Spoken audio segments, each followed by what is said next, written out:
ನಮಸ್ಕಾರ ಎಲ್ಲ ಕೆ.ಸಿ.ಡಿ ವಿದ್ಯೆ very welcome back. So K ಮುಖಾಂತರ ಭಾಳಷ್ಟು ಅಪ್ಡೇಟ್ಸ್ ಬರ್ತಾ ಇದಾವೆ ವಿದ್ಯಾರ್ಥಿಗಳೇ. ಸೊ ಇನ್ನೊಂದೇನಪ್ಪ ಅಂದರೆ ಇನ್ನೊಂದು 2 ಅಥವಾ 3 ದಿನಗಳಲ್ಲಿ ನಿಮಗೆ ಕೀ ಆನ್ಸರ್ ಬಿಡುಗಡೆ ಮಾಡ್ತಾರೆ ಕೆದವರು. ಅದನ್ನು ಯಾವ ರೀತಿ ಚೆಕ್ ಮಾಡೋದು ನಿಮಗೆ ಟ್ರಿಕ್ ಕೂಡ ಹೇಳ್ಕೊಡ್ತೀನಿ. ಓಕೆ, ಅದ್ರ ಜೊತೆಗೆ ವಿದ್ಯಾರ್ಥಿಗಳ ಭಾಳ ಜನಕ್ಕೆ ಬೇಜಾರಾಗಿದೆ, ಯಾಕೆಂದರೆ ರಿಸಲ್ಟ್ ಏನು ಡಿಸಿಷನ್ ಮಾಡಿದ್ದಾರೆ. ಸೊ ಇವಾಗ ಏನು ಡಿಲೀಟ್ ಆಗಿದಾವೆ ಅದನ್ನು ಬಿಟ್ಟು ಉಳಿದಂಥ ಕ್ವಶನ್ ಮೇಲೆ ಫೋಕಸ್ ಮಾಡ್ತಾರೆ. ಓಕೆ, ಸೊ ಇವಾಗ ಕೀ ಆನ್ಸರ್ ಮೇಲೆ ನಿಮಗೆ ಡಿಪೆಂಡ್ ಆಗಿದೆ. ಭಾಳ ಜನಕ್ಕೆ ಏನು ಎಕ್ಸಾಮೇ ಬೆಸ್ಟ್ ಸರ್, ಯಾಕೆಂದರೆ ನಮಗೆ ಇನ್ನೊಂದು ಅವಕಾಶ ಸಿಗುತ್ತೆ, ಇನ್ನೊಂದು ಅಪರ್ಚುನಿಟಿ ಸಿಗುತ್ತೆ, ಒಳ್ಳೆ ರ್ಯಾಂಕಿಂಗ್ ಪಡೀಲಿಕ್ಕೆ ಅಂತ ಭಾಳ ಜನ ಹಾಕಿದ್ದಾರೆ. ಬಟ್ ಅವ್ರಿಗೆ ಏನಾಗುತ್ತೆ ಗೊತ್ತಾ, ಒಂದೇ ಎಕ್ಸಾಮ್ ಮಾಡಲಿಕ್ಕೆ ಮತ್ತು ಅವ್ರಿಗೂ ಭಾಳಷ್ಟು ಖರ್ಚುಗಳು ಬರ್ತದೆ. ಅದ್ರ ಜೊತೆಗೆ ವಿದ್ಯಾರ್ಥಿಗಳಿಗೆ ಏನಾಗುತ್ತೆ ಅಂದರೆ ಪೇರೆಂಟ್ಸ್ ನನಗೆ ಕೆಲವೊಬ್ಬರು ಮೆಸೇಜ್ ಮಾಡಿದರು, ಸರ್ ನಾವು ಮತ್ತೆ ಕೋರ್ಟ್ ಕೇಸ್ ಹಾಕ್ತೀವಿ ಅಂತ.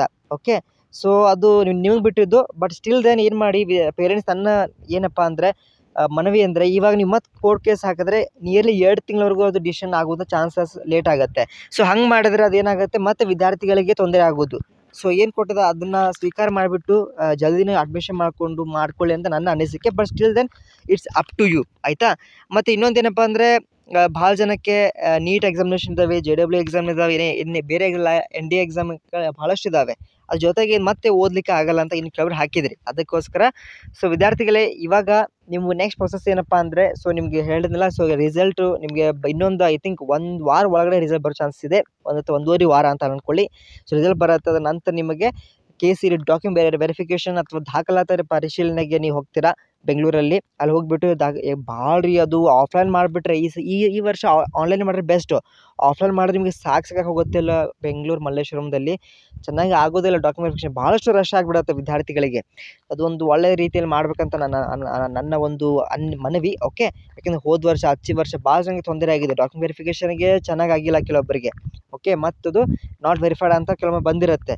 ಒಂದು ಯಾವುದೋ ಡಾಕ್ಯುಮೆಂಟ್ ನೀವು ಮನೆಯಲ್ಲೇ ಬಂದುಬಿಡ್ತೀರಾ. ಸೊ ನೆಕ್ಸ್ಟ್ ಡೇ ನೀವು ಮತ್ತೆ ತೊಗೊಂಡು ಹೋಗಬೇಕು. ಸೊ ಇವೆಲ್ಲ ಭಾಳ ಪ್ರಾಬ್ಲಮ್ಸ್ ಇರುತ್ತೆ. ಬೇರೆ ಡಿಸ್ಟ್ರಿಕ್ಟ್ ಮುಖಾಂತರ ಬರ್ತಾರೆ. ಸೊ ಅದು ಕೌನ್ಸಿಲಿಂಗ್ ಪ್ರೊಸೆಸ್ ಭಾಳ ಸ್ವಲ್ಪ ಲೆಂದಿ ಇದೆ. But still I am there for you. Because ನಾವು 4 ವರ್ಷ ಪ್ರತಿ ವರ್ಷ ನಾವು KCET ಕೌನ್ಸಿಲಿಂಗಲ್ಲಿ ನಾನು ಪ್ರತಿಯೊಂದು ವೀಡಿಯೋಸ್ ಮಾಡ್ತಾ ಇರ್ತೇನೆ. ಸೊ ನಮಗೆಲ್ಲ ಗೊತ್ತಿದೆ, ವಿದ್ಯಾರ್ಥಿಗಳ ಡೌಟ್ಸ್ ಕೂಡ ಗೊತ್ತಿದೆ, ಯಾವ ರೀತಿ ಅವರು ಏನಾದ್ರು ಅದಕ್ಕೆ ಸೊಲ್ಯೂಷನ್ ಮಾಡಿದರು. ಓಕೆ, ಮತ್ತು ಎಲ್ಲ ಕೂಡ ನಮಗೆಲ್ಲ ಗೊತ್ತಿದೆ. ಸೊ ಅದು ಹಾಗಾಗಿ ಈ ಒಂದು ಚಾನಲ್ ನಮಗೆ ಒಂದು ಕೌನ್ಸಿಲಿಂಗಲ್ಲಿ ಭಾಳಷ್ಟು ನಿಮಗೆ ಹೆಲ್ಪ್ ಆಗುತ್ತೆ ಅಂತ ಅದು ಮಾತ್ರ ನಿಮ್ಗೆ ಆಶ್ವಾಸ ಕೊಡ್ತೀನಿ. ಸೊ ಅದಕ್ಕೋಸ್ಕರ ಸಬ್ಸ್ಕ್ರೈಬ್ ಮಾಡ್ಕೊಂಡು ಇಟ್ಕೊಳ್ಳಿ. ಅದ್ರ ಜೊತೆಗೆ ಟೆಲಿಗ್ರಾಮ್ ಗ್ರೂಪ್ನ ತಪ್ಪೇ ಜಾಯ್ನ್ ಆಗಿ. So link in description. ವಿಡಿಯೋಗೆ ಲೈಕ್ ಮಾಡಿ, ಫ್ರೆಂಡ್ಸ್ಗೆ ಶೇರ್ ಮಾಡಿ. Soon the result will be out as well as a key answer from the KEA. Thank you.